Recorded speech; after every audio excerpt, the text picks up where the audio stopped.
The new iPhone is not only the best iPhone we ever made, it is also the best phone and smartphone that anyone has ever made.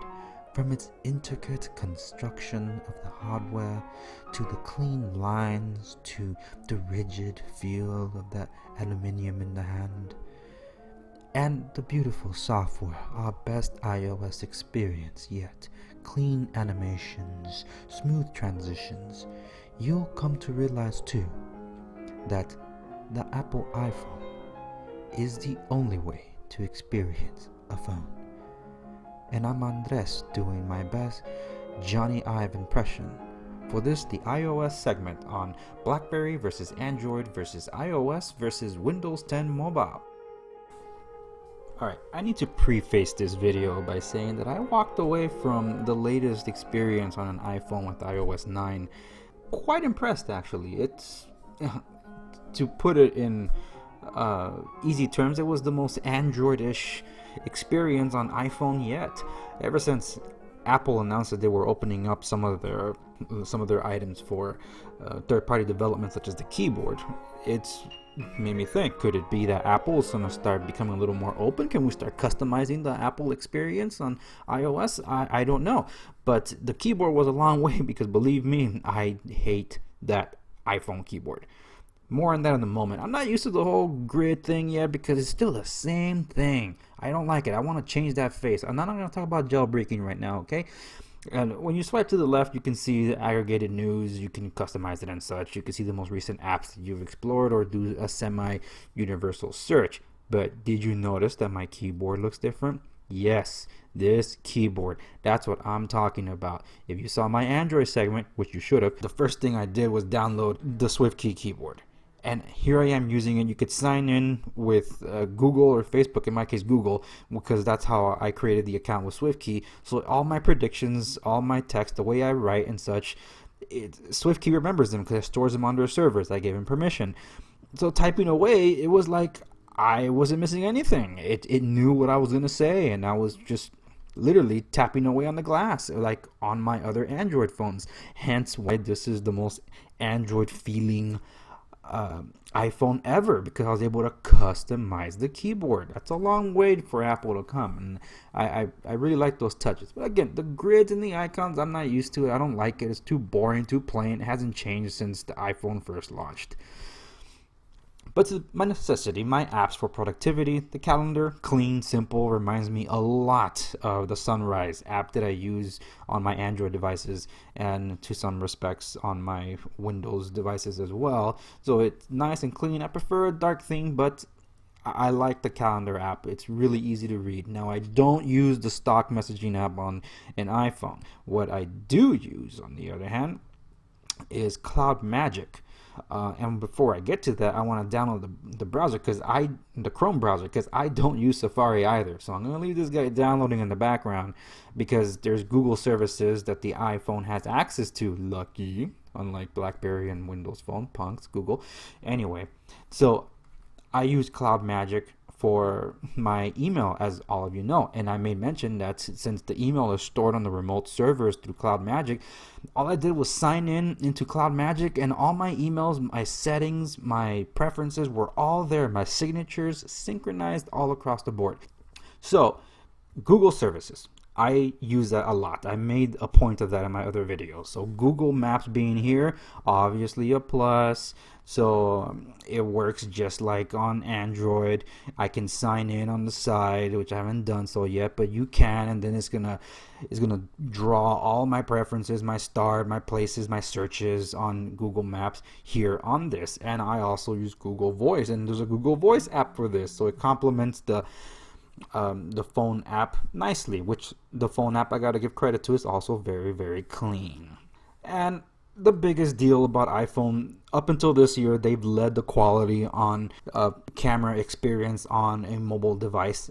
So it's just no surprise that the camera is really good on the 6S Plus. Before, I really hated taking a picture and trying to share it on an iPhone, but with iOS 9, I like that it's a lot simpler, a lot cleaner, it's understandable, and I haven't used this all that much, so I know that these are default apps that are right there for me to use, but I'm sure I could switch them. I could turn on what I want to use to share with. If I use other social media apps and such, I could turn some off so they don't appear there. But that home button, I'm still not used to it. Yeah, it's nice to have everything run through a one button, but still, it takes up too much space on this phone. The app drawer, it's the cards that I'm used to from Android, except that it goes sideways instead of vertical. So these horizontal cards that you can swipe away vertically to close them, I do feel that the software is managing them a lot better, along with the multitasking feature, because so far with the stronger processor, the more RAM, and the more efficient OS, the apps were not refreshing as often in the background. They actually paused where I last left them, and I picked up right where I left off. Now, here's the iPad Air. And I don't understand why Apple hasn't done a better job in trying to use up the screen real estate better. I do feel that it needs to work on that. Now here I can see two apps side by side, but I can't interact with both apps side by side. That's kind of annoying. And Safari, I'm using it here, but I prefer Chrome. And I wish they could better utilize the screen real estate on something this big. The messaging app does look clean. It looks nice on this, so I give kudos to Apple for making that thing stick a little. But again, I prefer Cloud Magic, so I'm just going to use that. The settings has every app settings there in one unified spot. Is that a good thing? I suppose, but if you're coming from the world of Android, it's not. So, because you're used to, and for any other software for that matter, because the settings for the app are within the app. Universal settings, well, that's for the phone, but on Apple, it's a different story apparently, because everything has to filter through the main settings on the settings screen. So if you want to switch your settings on an app, you gotta get out of that app, go home, open the settings, scroll down to find wherever your app is, access there, and try to change the settings. That is a very long way just to switch your preferences on an app. So, pros and cons. What do I like? I like that the software is stable. It's getting somewhere. It's looking more along the lines that something that I can use. It has apps that I depend upon. They're also the #1 app store in the world, but that doesn't mean they have everything. They are getting better. I still feel the screen is a waste of space, and that thing is the plus size is just unwieldy. So no, I prefer the 4.7-inch size 6, but just something about it just doesn't look. I've come away impressed, a lot more impressed than I thought I would be. So as Apple continues to open themselves up more, I keep saying maybe the next OS, so maybe OS 10 on the iPhone 7, I don't know, or maybe the iPhone 8. Get rid of that home button, do something different, change it up, let me customize the screens and stuff, let me make it my own. And for all you iPhone users, can you please switch your ringtone to something else? Why does everybody have to have the same thing? Seriously. Apple is coming a long way. For me, it is excellent in business for a lot of other people because the apps are there. It's supported by the real estate industry. Kudos to you guys. You guys might get me to jump ship next time. Who knows? This is Andres for the Newsreel. One more software to experience, and that's Windows 10 Mobile.